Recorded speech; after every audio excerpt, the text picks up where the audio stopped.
Well, we've got the most diverse parliament now that we've ever had, more women MPs than ever before and more Labour women MPs than ever before that make up the bulk of that. We've got more black and ethnic minority MPs, more MPs from LGBT community and more disabled MPs as well. So the House of Commons really is starting to reflect the country that we want to represent. Diversity was one of your pledges before the election. Another pledge, a very important one, was rebuilding trust. I wonder whether you've managed to rebuild trust with what people are calling Giftgate.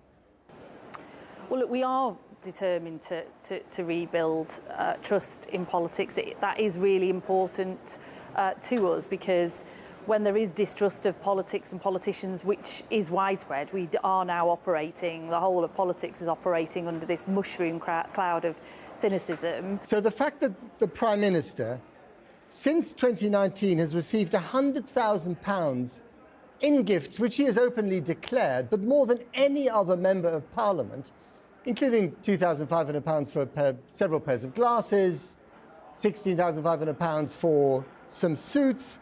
I mean, to ordinary members of the public who are struggling, which is a point that you keep making, those kind of gifts, frankly, do not go down well, do they? Well, I do understand. I really do appreciate how these things sort of come across, and especially when they're shown in that way. But obviously, transparency is really important. That's why we are totally transparent about those things. I think the first thing I'd say is, you know, it's not totally comparing apples with pears. Conservative ministers didn't have to declare attending the same events or going to those things. They don't have to give them a value. So you're not actually comparing like for like. But accepting the gift of tickets for a Taylor Swift concerts, to what extent is that part of his official duties, either as Prime Minister or Leader of the Opposition?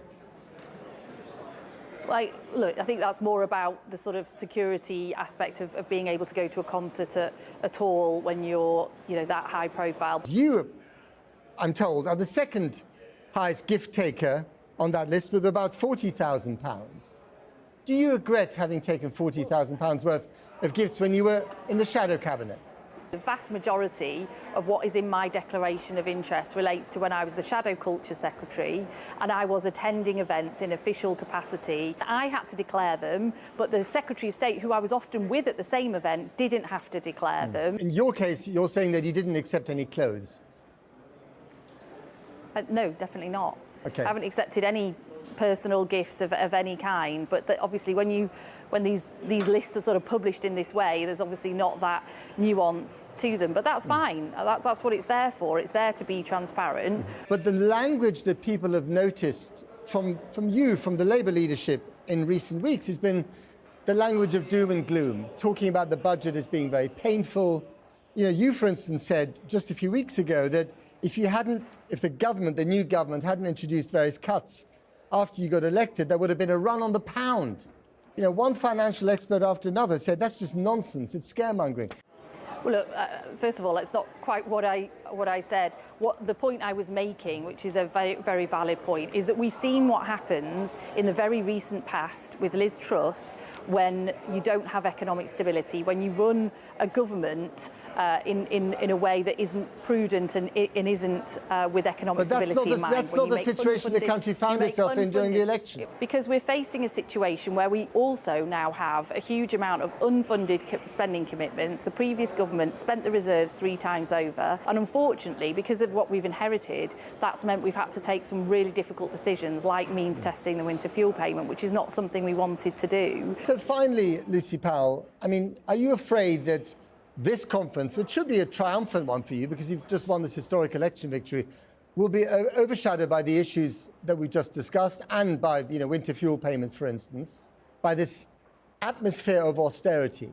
And what will you do to counter that? What will the tone be of this conference that we can look forward to?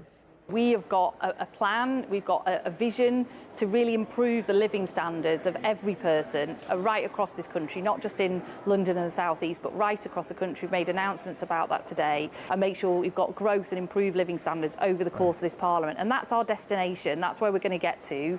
But the journey along the way won't be a straightforward one. We recognise that.